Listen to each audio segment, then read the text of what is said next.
नमस्कार मित्रांनो, स्वागत आहे तुमचं आपल्या हक्काचं चॅनल फन फिल्मी मराठीमध्ये. आज आपण रिव्हिजिट करणार आहोत स्माईल प्लीज या चित्रपटाबद्दल. या चित्रपटात मुख्य भूमिकेत आहेत मुक्ता बर्वे, प्रसाद ओक, ललित प्रभाकर. या चित्रपटाचे एक दिग्दर्शक आहेत विक्रम फडणीस. हा चित्रपट तुम्ही Amazon प्राईमवर पाहू शकता. तर पहिलं बोलूया स्टोरीबद्दल. नंदिनी ही खूप प्रतिष्ठित फोटोग्राफर असते. नंदिनीचा घटस्फोट झालेला आहे आणि तिला एक मुलगी आहे. तिचा नवरा सुद्धा फिल्म इंडस्ट्री बॅकग्राऊंड मधला असतो. घटस्फोट झाल्यानंतर सुद्धा दोघांमध्ये असं काही शत्रूसारखं वागणं नसतं. त्यांची मुलगी नपा ही वडिलांसोबत राहत असली तरी ती कधी कधी तिच्या आईकडे आजोबांकडे भेटायला जात असे. पण नंदिनी आणि तिच्या मुलीमध्ये म्हणजे नपामध्ये इतकं काही खास समीकरण नसतं. नपा ही तिच्या आईचा म्हणजेच नंदिनीचा द्वेष करत असते.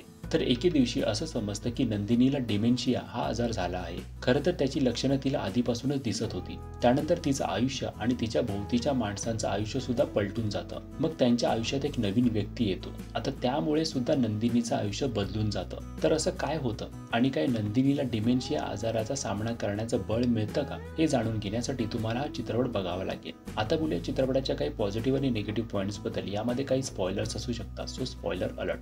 पहिलं बोलूया काही पॉझिटिव्ह पॉईंट्स बद्दल.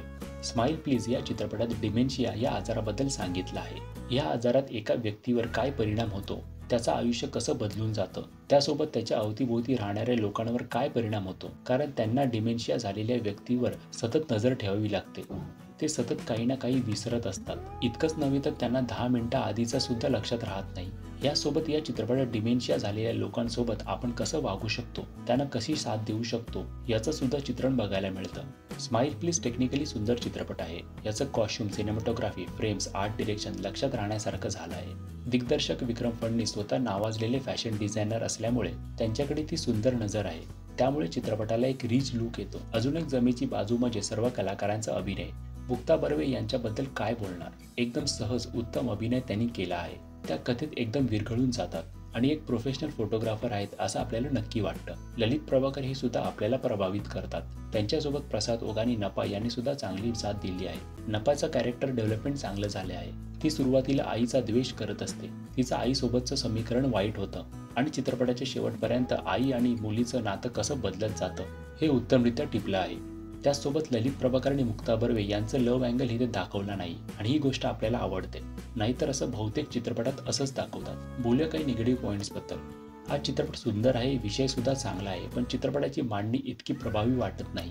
हळूहळू चित्रपट पुढे जातो म्हणजे स्क्रीनप्ले मध्ये अजून काही नाहीये, नेमक्याच घटना आहेत. म्हणूनच आपल्याला वाटू शकतं की चित्रपट मोठा आहे. शेवटचा प्रदर्शनाचा पूर्ण सीन सुद्धा इतक्या इम्पॅक्टफुल वाटत नाही. बाकी असं निगेटिव्ह या चित्रपटात काही नाही. तर या भागात इतकंच. भेटू पुढच्या भागात. तोपर्यंत चॅनलवरचे अन्य व्हिडिओज नक्की बघा. चॅनलला सबस्क्राईब केलेलं नसेल तर सबस्क्राईब जरूर करा. थँक्यू.